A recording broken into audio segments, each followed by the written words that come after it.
వాస్తవానికి TNSF committee వేద్దామని నేను ఎప్పుడో అనుకున్నాను.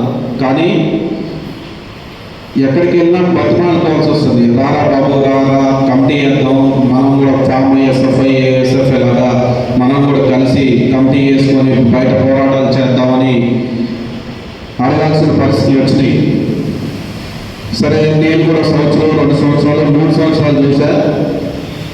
నేను కూడా ఏదో కార్యక్రమం చేసుకుంటూ పోతా ఉన్నా. కానీ కమిటీ వేద్దామంటే ఒక 2-3 వచ్చే పరిస్థితి లేదు.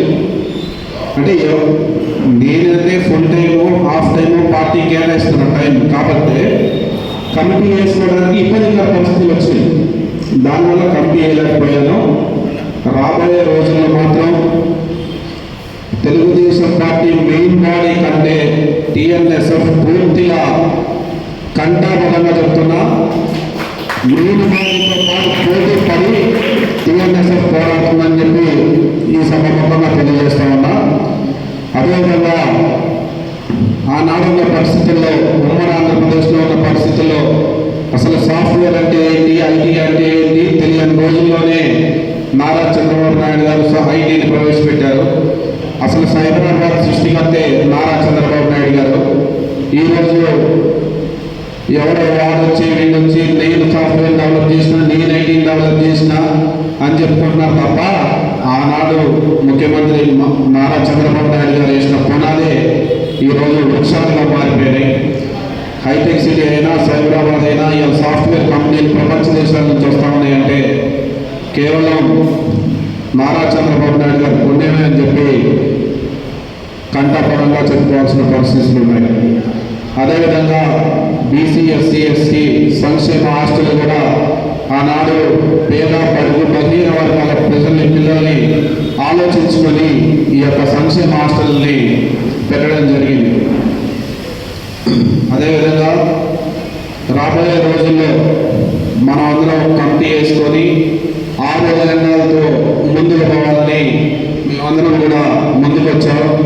ముందుగా మొదటిది ఏంటంటే, ప్రైవేటు విద్యా సంస్థలు ఏవైతే ఉన్నాయో కార్పొరేట్ అనే పేరు చెప్పుకొని సామాన్య మధ్యతరగతి పిల్లల తల్లిదండ్రుల దగ్గర లక్షల ఫీజులు కట్టుకోవడం జరుగుతూ ఉంది.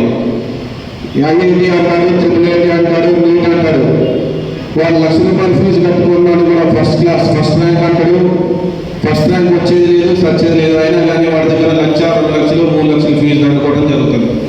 దాని మీద ఫస్ట్ ఎజెండా పెట్టుకోవడం జరిగింది. అదేవిధంగా రెండో ఎజెండా ఏంటంటే, ఖమ్మం జిల్లాకి జనరల్ యూనివర్సిటీ ఒకటి కేటాయించాలని రెండో ఎజెండాగా పెట్టుకున్నాం. స్వామినాథన్ స్కూల్ అని చెప్పి దానికి ఒక 100 ఎకరాల నుంచి 150 ఎకరాలు కేటాయించారు ఈ మధ్యన మంత్రి గారు.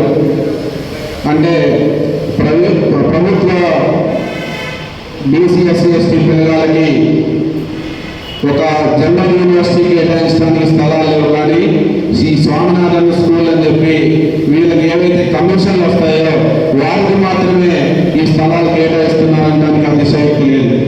అదేవిధంగా మూడో ఎజెండా ఏంటంటే, private welfare SC, ST, BC హాస్టల్లో మౌలిక వసతులు కూడా కనీసం మౌలిక వసతులు కూడా కనిపించలేకపోతా ఉన్నారు. అది మూడో ఎజెండాగా పెట్టుకున్నాం. అదేవిధంగా బ్యాక్లాగ్ పోస్టులు కూడా భర్తీ చేయాలనేది 4వ ఎజెండాగా పెట్టుకున్నాం.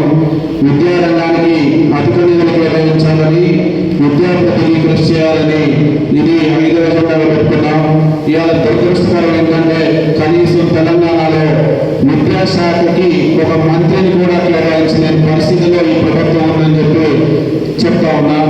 అదేవిధంగా నిరుద్యోగ యువతి ఒకరికి ఉపాధి కల్పించే విధంగా లోన్లు కేటాయించాలని చెప్పి ఇది 6వ ఎజెండాగా పెట్టుకున్నాను.